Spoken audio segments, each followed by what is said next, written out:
리버풀은 팀을 떠난 위르겐 클롭 감독에 이어서 곧바로 페예노르트 출신의 아르네 슬롯 감독을 선임했다고 공식 홈페이지를 통해 밝혔습니다.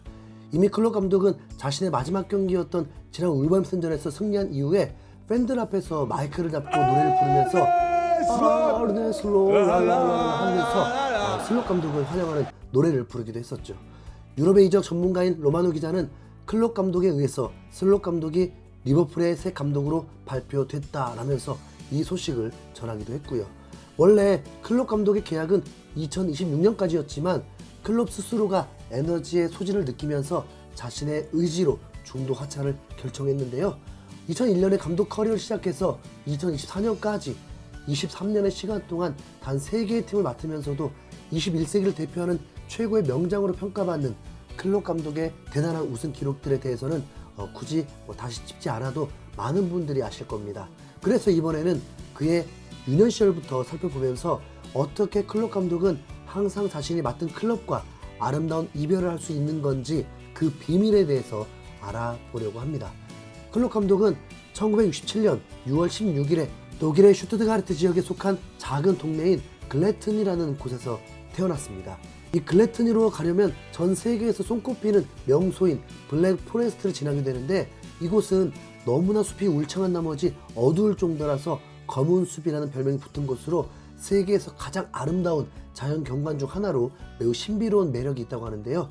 뿐만 아니라 향기로운 초원과 깊은 호수 그리고 거세게 떨어지는 폭포까지 볼 수 있어서 그야말로 자연이 살아 숨쉬는 곳이죠. 클롭 감독이 유년 시절을 보낸 글래튼은 이렇게 완전히 자연 속에 파묻힌 조용한 시골 마을이었습니다. 클롭 감독 스스로도 유년 시절에 대해서 소박하고 평화로웠던 목가적인 삶이었다고 회상하면서 여름에는 숲을 탐험하고 강에서 수영을 하고 축구와 테니스를 치면서 자랐다고 밝혔습니다. 겨울에는 눈 쌓인 산에서 아버지에게 배운 스키를 같이 타기도 했고요. 스페셜 원이라는 별명으로 불리는 무리뉴 감독은 언제나 자신이 특별한 사람임을 자랑스럽게 여기면서 반짝반짝 빛나는 모습을 보여줬던 반면 클롭 감독은 스스로를 노멀원이라고 부르라면서 평범한 사람임을 꾸준히 강조해왔는데요. 아마 어린 시절에 자연 속에서 자랐던 경험이 스스로를 평범한 사람으로 인식하게 만드는 주요 원인이 아니었나 추측해봅니다.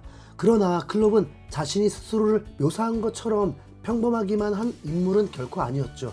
클롭의 유년 시절 친구였던 제임스 하스는 이미 11살 때부터 클롭이 감독으로서의 자질을 드러낸 강렬한 기억을 가지고 있다고 했거든요. 이 둘은 유년 시절에 SV 글래튼의 유소년 팀에서 같이 축구를 배우면서 친하게 지냈는데 어느 날은 라디오를 통해서 자신들의 동네인 슈투트가르트의 경기 중계를 듣고 있었습니다. 11살의 어린 클롭은 분데스리가 중계를 들으면서 슈투트가르트의 전술을 분석하기 시작했고 경기가 진행되는 와중에는 한두 명의 선수를 교체하는 게 좋을 것 같다는 말까지 했는데요. 얼마 지나지 않아서 해설자가 클롭이 말을 한 대로 선수 교체가 진행됐다는 걸 전해주자 같이 중계를 듣던 또래 친구들은 경악을 했습니다. 제임스 하스는 당시를 돌이켜보면서 나는 축구에 대한 그의 지식과 이해도에 매우 놀랐다. 가끔씩 나는 그가 이미 감독이라는 생각을 했다라면서 요즘 말로 하면 초딩 때부터 이미 명장으로서 대단한 재능을 드러냈다고 증언했습니다. 영업사원이었던 클롭의 아버지는 재치있는 말재간의 소유자였다고 알려져 있는데 클롭은 이런 아버지의 영향을 받아서 유쾌한 성격을 가지게 됐다고 합니다.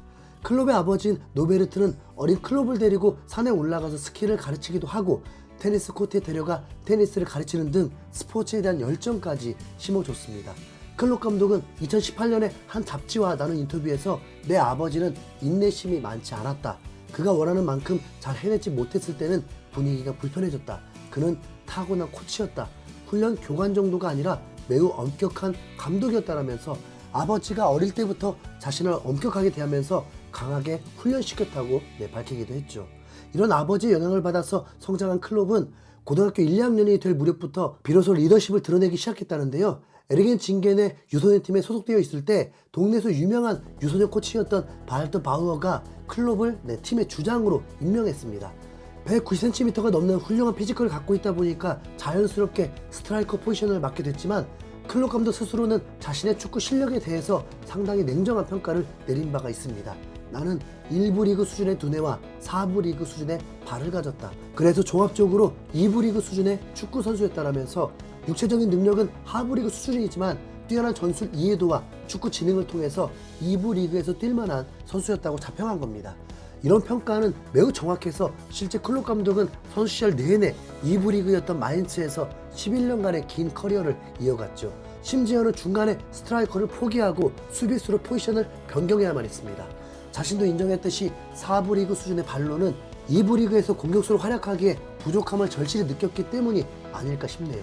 그래도 11시즌 동안 한 팀에서만 뛰었던 덕분에 마인츠 구단 역대 득점 순위 3위에 오르면서 종종 원더골을 터뜨리기도 했습니다.